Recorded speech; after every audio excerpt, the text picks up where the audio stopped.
Votre déplacement, le 4e déplacement que vous faites à Mayotte, une île qui connaît une crise sans précédent. Qu'avez-vous dit aux Mahorais pour répondre à leur très forte demande de juguler le flux migratoire? C'est le gros du sujet. Oui, écoutez, d'abord, c'est effectivement la 4e fois que je me rends à Mayotte. J'étais, vous l'avez dit, accompagnée d'une délégation de parlementaires, de présidents de groupe, d'opposition et de la majorité, Sylvain Maillard, Christophe Negelen et puis Blandine Brocard pour le MoDem.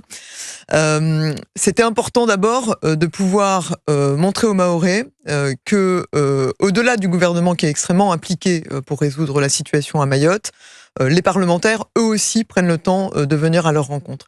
C'est un moment important. Vous savez, quand je suis venue la première fois à Mayotte, il y avait 30 barrages. L'île était bloquée. C'était une succession de crises. La situation reste extrêmement fragile. Et à ce moment du premier déplacement que j'ai fait avec le ministre de l'Intérieur, on a annoncé notre projet d'abroger le droit du sol à Mayotte. Et depuis, nous travaillons sur ce projet et sur un projet de loi pour Mayotte, complémentaire à ce projet de loi. Et je suis venue confirmer le calendrier. Et est-ce que les députés qui vous ont accompagné, Marie Guévenoux, avaient conscience de la situation sur place ?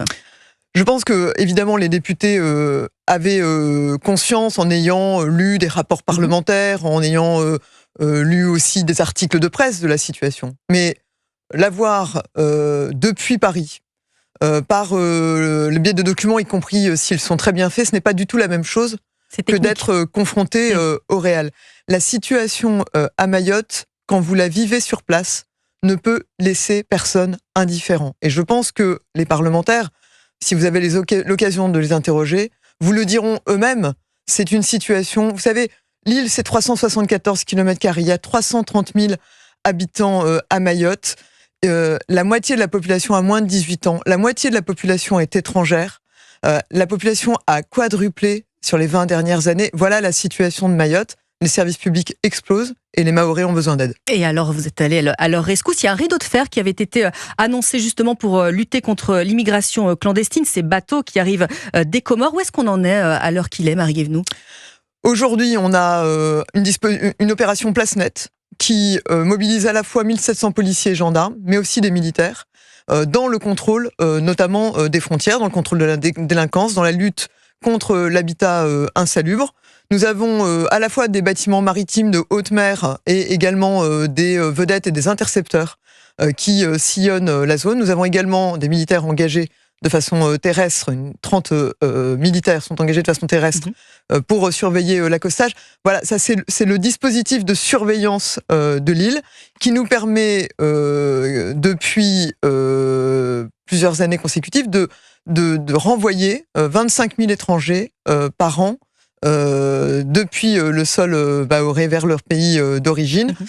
C'est 80% de plus qu'il y a quelques années. Alors que vous disent les élus mahorais qui eux sont... Alors nous, vous faites les allers-retours, les caméras également, les Mahorais, eux, vivent cette situation 24 heures sur 24. Que vous ont demandé de plus les élus ? Les élus de Mayotte, c'est très simple. Ils veulent qu'on supprime, qu'on limite l'attractivité de l'île et ils nous demandent d'abroger le droit du sol à Mayotte. Et de façon unanime.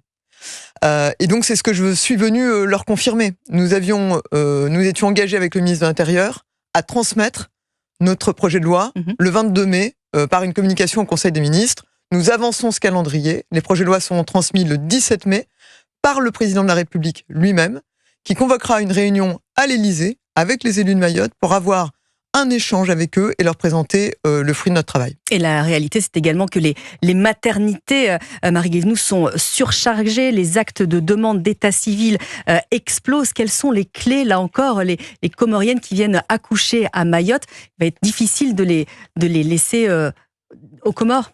Alors, vous avez parfaitement raison. On s'est rendu d'ailleurs à la maternité avec les parlementaires qui m'accompagnaient. Vous avez 11 000 naissances à Mayotte, 75% sont le fruit d'une parturiente étrangère.